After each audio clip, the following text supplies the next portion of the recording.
Hi and welcome to my channel. I am not going to do like a full-on introduction post, just a little bit about myself. My name's Tasha, aka Raven Tracks Design on social media. I've been crocheting off and on for almost the last 30 years, and recently I've been tech editing for designers. And one of the designers that I work with, Star Lily Creations, a lot of you may know her. Fantastic designer, so creative, absolutely love like everything that she does. She uses a lot of granny squares in her work. And one of the most common things people ask is how to even make a basic granny square. And just being on social media has shown me like a lot of people don't understand how to make the basic granny square. So I thought I would do a series of like shorter videos on how to create just a simple classic granny square. So this is one that this is one that I made for a blanket that I'm working on. And it is a multiple color granny square. So this is what I'm going to show you how to do today. How to change colors every round, and then in a subsequent video I'm going to show you how to do a solid color granny square where you're not changing colors every round. And in that video I will also show you a different way to start it if you don't know how to do a magic circle. So stay tuned for that video. But in this video today we're going to be doing multiple color one with the classic magic circle start.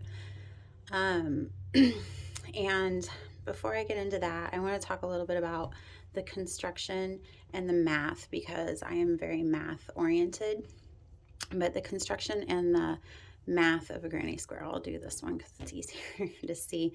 So round one is this very center round here. You're going to have one cluster, which is what these groups of three are called. They're called clusters. One cluster on each side of your granny square. For round two, you're going to have two clusters on each side. For round three, you have three clusters. Round four, you have four. Round five, and so on. So each round of your granny square is going to increase by 4 clusters because you're adding one cluster to each side, and there's 4 sides. So that's a little bit about the math. And a little bit about the construction. So with a granny square, the classic granny square, you are not working into the stitches directly below it. You are working into spaces that you create by chaining. Along the sides, you're always going to just chain one, and you're going to work one cluster. In the corners here, you're doing a chain 2, or some people do a chain 3. I do a chain 2 because I like my corners a little bit tighter. And you work 2 clusters. And so the way that I remember it, chain 1, 1 cluster, chain 2, 2 clusters. That's how I remember it. Okay, so the perks of a granny square, you really, if you're doing a multicolored one, you really don't need a lot of yarn. These are just scrap yarns that I pulled out of my scrap bin.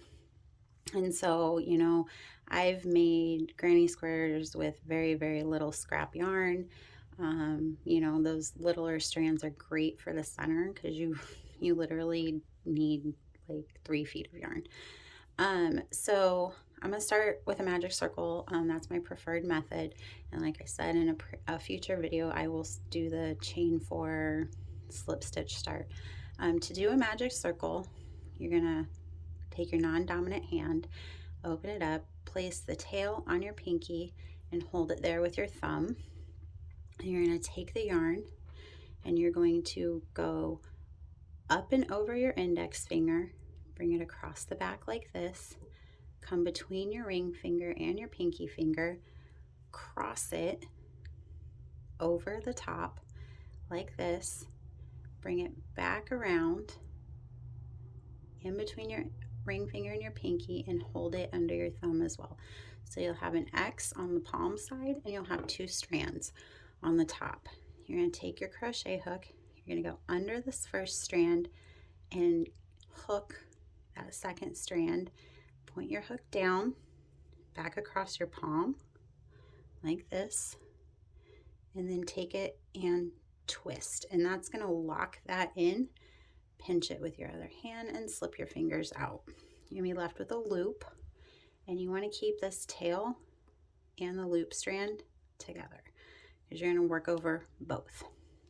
So from here, I'm going to start my granny square. I'm going to chain 3, 2 and 3, and that's going to count as my first double crochet. And I'm going to do 2 more double crochet into this loop, 1 and 2. And as I'm doing this, I'm working over both the loop and my tail. That's really important that you work over the tail because it allows you to pull this tight at the end. Okay, so 3 double crochets, chain 2.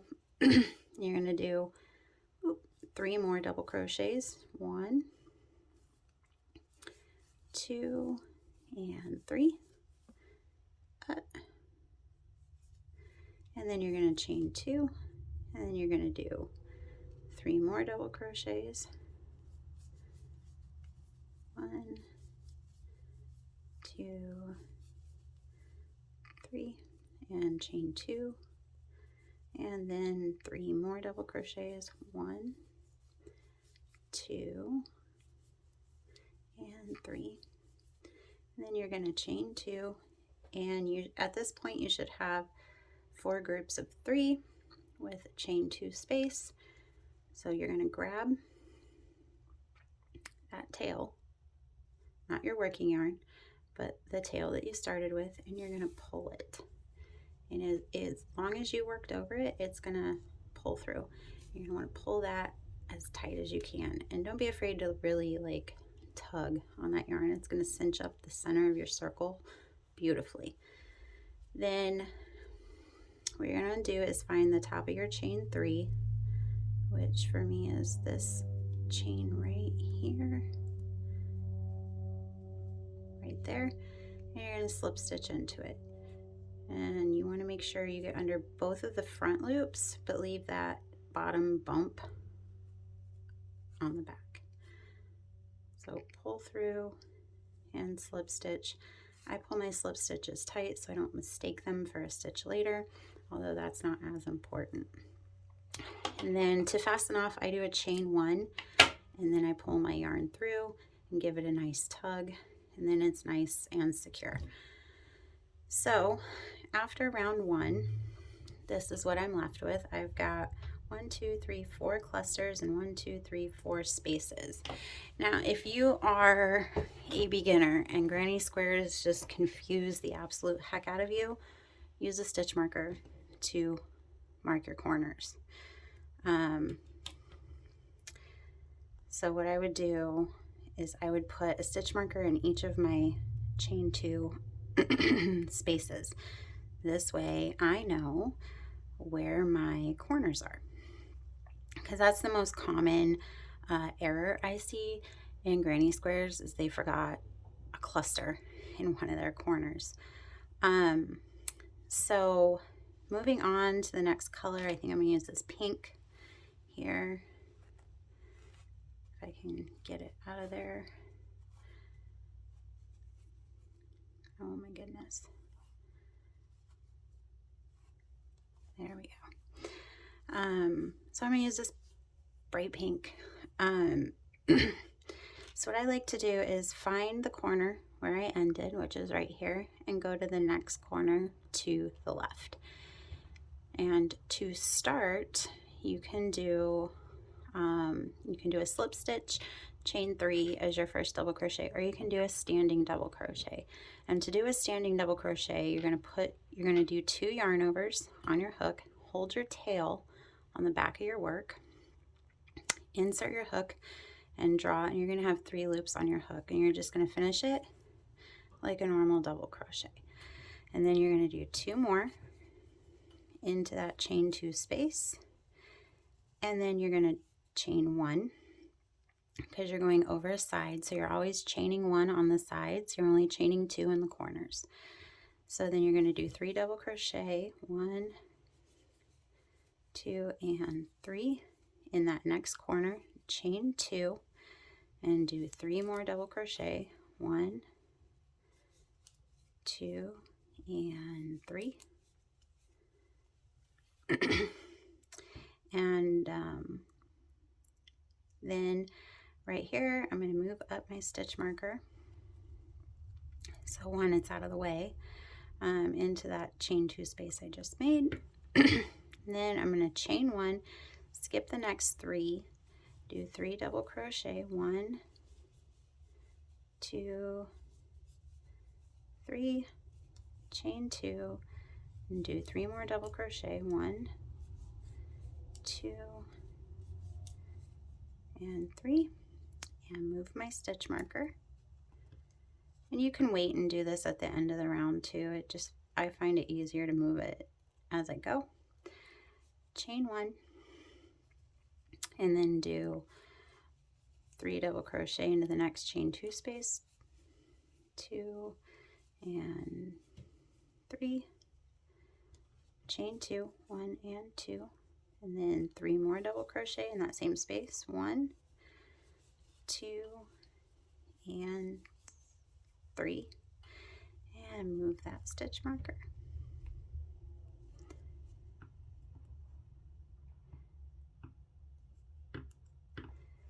And chain 1, and now we're back almost where we started. So we only did half a corner when we started, so we're going to do the other half of that corner. So we're going to do 1, 2, and 3, then we're going to chain 2, and we're going to slip stitch to this first stitch. Now if you did a chain 3, you'll slip stitch to the 3rd chain, but if you did a standing double crochet, it looks just like a regular double crochet.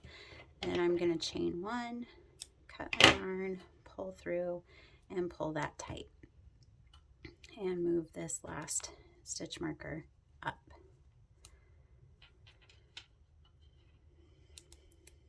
All right, so another thing I like to do is I will go under the back loop, flip it over on the wrong side, go under just the back loop and pull this tail through so that my tails are all to the back side of my work. I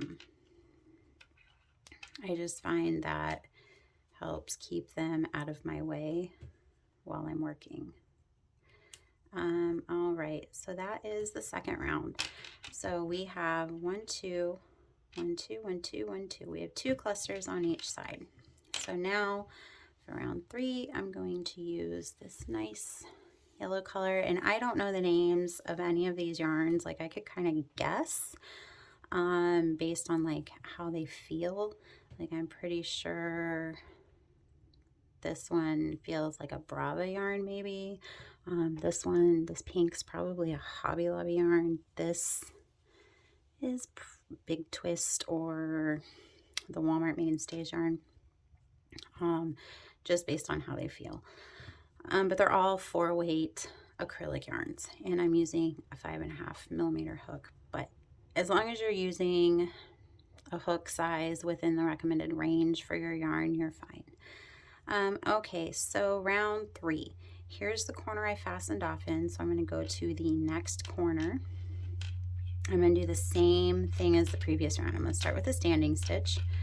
So yarn over twice, pull up a loop, and then finish it like a regular double crochet. And then do 2 more double crochets, 1 and 2. I'm going to chain 1, skip this cluster, and I'm going to do just 3 double crochets in this next chain 1 space. 2 and 3.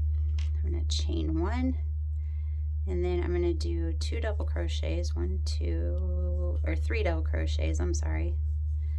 3 double crochets, chain 2, and then 3 more double crochets here in this corner.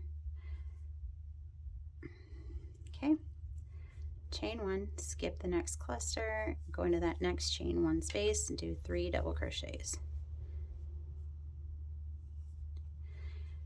And 3, this yarn splits a lot, whatever it is. Chain 1, and then 3 double crochets into my next corner, 2, 3, chain 2,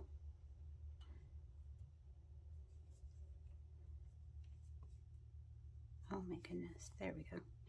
And then 3 more double crochets in that same corner space. And 3. Chain 1 and just 1 cluster in the next chain 1 space. 2, 3, chain 1, and then 3 double crochets, which is 1 cluster, chain 2, and 3 more double crochets. 1, 2, 3, chain 1, 3 double crochets into the next chain 1 space, 2 and 3, chain 1, and now we're back to there we go. Now we're back to where we started. So again, we only did half a corner to start, so I'm going to finish that corner. It's just 3 double crochets into that space. 1, 2, and 3. I'm going to chain 2 for the space and slip stitch to the top and chain 1 and cut my yarn. Pull it through, kind of give it a tug, and then I'm going to pull it to the back. And then that round I didn't move up any of my stitch markers as I went. I don't really use stitch markers, but I like to give people tips and tricks on how to successfully create things, and stitch markers are super underrated. They are a pain sometimes. I really like these because they're easy open, easy close, and they don't get caught on the yarn as easily as like the lobster claw ones. So there we go. So round 3, we have 1, 2, 3 on each side, and then you just continue in that same